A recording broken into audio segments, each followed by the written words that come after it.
അതാ റിഫായിയുടെ കയ്യും പിടിച്ച് അല്ലാഹുവിന്റെ റസൂൽ മഹ്ശറിലൂടെ ഇങ്ങനെ ചുറ്റിക്കറങ്ങും എന്ന് പറയുന്നതിന് പ്രമാണമുദ്ധരിക്കൂ, തെളിവുദ്ധരിക്കൂ, അതിന്റെ യഥാർത്ഥത്തിലുള്ള വസ്തുതയൊന്ന് പറയൂ എന്ന് പറഞ്ഞിട്ട് നിങ്ങൾ മിണ്ടിയിട്ടില്ല. അതുകൊണ്ട് പറഞ്ഞേക്കണം, തീർന്നില്ലല്ലോ. ഇനി അതാ എന്റെ പേരിൽ പറഞ്ഞവര് കളവെന്താണ്, നമ്മുടെ എല്ലാവരുടെയും പേരിൽ പറഞ്ഞവര് കളവെന്താണ്? നാം പറയാത്തൊരാശയം നമ്മൾ പറഞ്ഞു എന്ന് പറഞ്ഞിട്ടുണ്ട്. അതെല്ലാ പ്രസംഗത്തിലും പറഞ്ഞിട്ടുണ്ട്. കഴിഞ്ഞ പ്രസംഗത്തിലും അതിനെക്കുറിച്ച് നമ്മൾ എടുത്തു ചോദിച്ചിട്ടുണ്ട്. മറുപടി തന്നിട്ടില്ലല്ലോ. കേട്ടോളൂ ആ കളവും. പറയാണ് ഇവർക്കൊരു വാദം, എന്തേ ജീവിക്കുന്ന കാലത്ത് ദ്വാരക്കാൻ പറഞ്ഞാൽ കാഫിറാവും.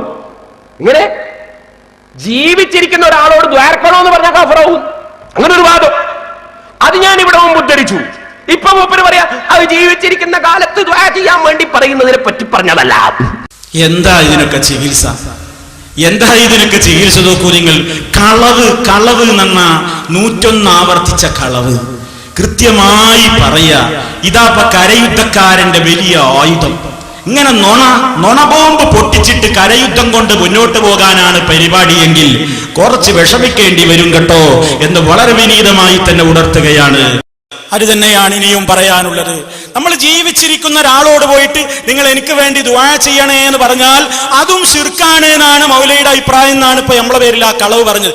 ഈ ശബ്ദം കേൾക്കുന്ന സഹോദര സഹോദരി, ആർക്കെങ്കിലും അങ്ങനെ ഒരു വിശ്വാസം ഉണ്ടോ? നമ്മൾ ജീവിച്ചിരിക്കുന്ന ഒരു മഹാനായ ഒരാളോട് നിങ്ങൾ എനിക്ക് വേണ്ടി ദുആ ചെയ്യണേ, ഞാൻ കുറച്ച് വിഷമത്തിലാണ്, അതിനുവേണ്ടി നിങ്ങൾ അള്ളാഹിനോടൊന്ന് ദുആ ചെയ്യണേ എന്നൊരു ഉസ്താദിനോട്, ഒരു മൗലവിയോട്, അതല്ലെങ്കിൽ ഒരു സഹോദരനോട്, ഒരു സഹോദരിയോട് ആവശ്യപ്പെടുന്നത് ശിർക്കാണെന്നാണ് മുജാഹിദിന്റെ വിശ്വാസം എന്ന കള്ളം ഇയാൾ എത്ര തവണയായി ആവർത്തിക്കുന്നു. പറ മറുപടി. ഈ കള്ളം തെളിയിക്ക്.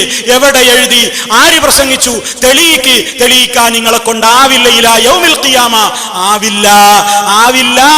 വളരെ കൃത്യമാണ്. അതുകൊണ്ട് നിങ്ങൾക്ക് യൗമിൽ ഖിയാമ കക്കണ പരിപാടി ഉണ്ട്. യൗമിൽ ഖിയാമ കക്കണ പരിപാടി നിങ്ങൾക്കുണ്ട്. അതെന്താണ്? അതിന്റെ സന്ദർഭത്തിൽ ഞാൻ വിശദീകരിക്കാൻ പോകുന്നുണ്ട് ഇൻഷാ അല്ലാഹ്. അതിന്റെ മുമ്പേ ഒരു കാര്യം പറയട്ടെ. അതെന്താ? ഇനി